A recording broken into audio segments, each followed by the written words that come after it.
Protests have taken place in Tehran despite mass evacuations there. The BBC isn't allowed to broadcast from inside Iran, but we have this report from Siarvash Ardalan of the BBC Persian service in London.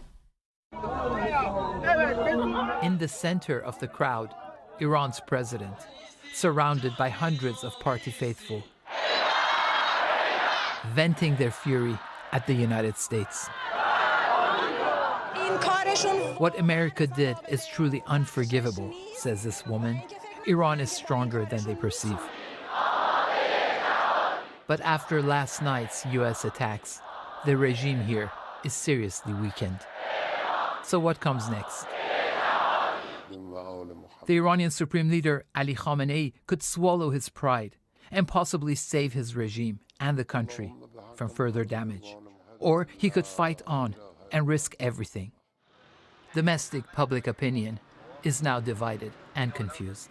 The response must be firm and decisive. What's at stake here is the very identity of being Iranian.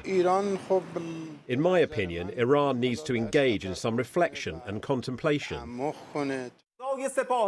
As for the country's Revolutionary Guard, it responded by saying U.S. military bases in the region are vulnerable.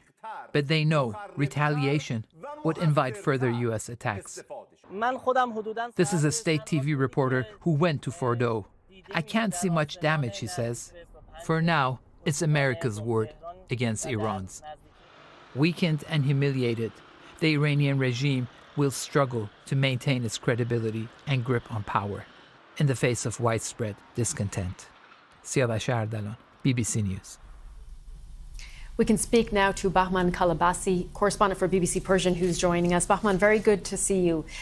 We don't have a great picture of the general mood right now inside Iran, but what can you tell us? We mentioned there were some protests in Tehran, but also, as we saw in that report, support for the government in the face of what they see as U.S. aggression.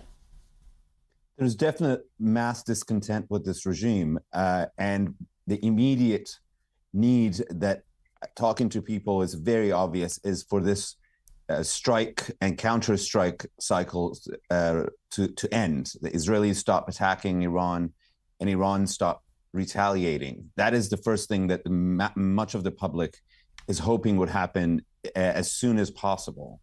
There has been many civilian casualties, the infrastructure is being hit, and the lives of millions of people have been disrupted. It's one thing to hear bombers and drones on TV, but it's another thing to live under them day in and day out and hear those voices and be worried that your area, your neighborhood could be next. So that is the reality in the short term. But in the medium term and the long term, I think a lot of Iranians would want this to end permanently, which means they do not want the government to retaliate at all. Of course, there are hardliners who support the regime, and there is some rallying around the flag effect of this as well.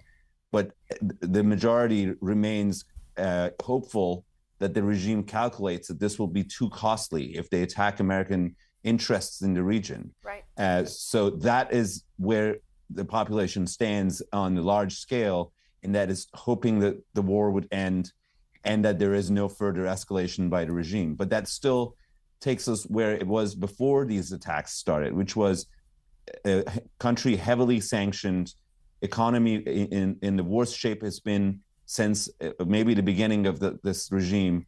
And there's no light at the end of the tunnel without some sort of a negotiated settlement that opens up Iran's economy, that lifts the sanctions. And that feels far away right now. So what options do you think does that leave for the Iranian regime? And, can we learn anything from how it responded to the assassination of Qasem Soleimani during Donald Trump's first term? Not many good options. Okay. If they are one to finally make a U-turn and accept that their policies have brought Iran to this point, even though they find it unfair and that even though they actually are worried about the consequences, the reality is they don't actually have very good options. If they decide to come out and say that we want to negotiate, then they have given up all that they have invested in billions of dollars, and with nothing to show for it.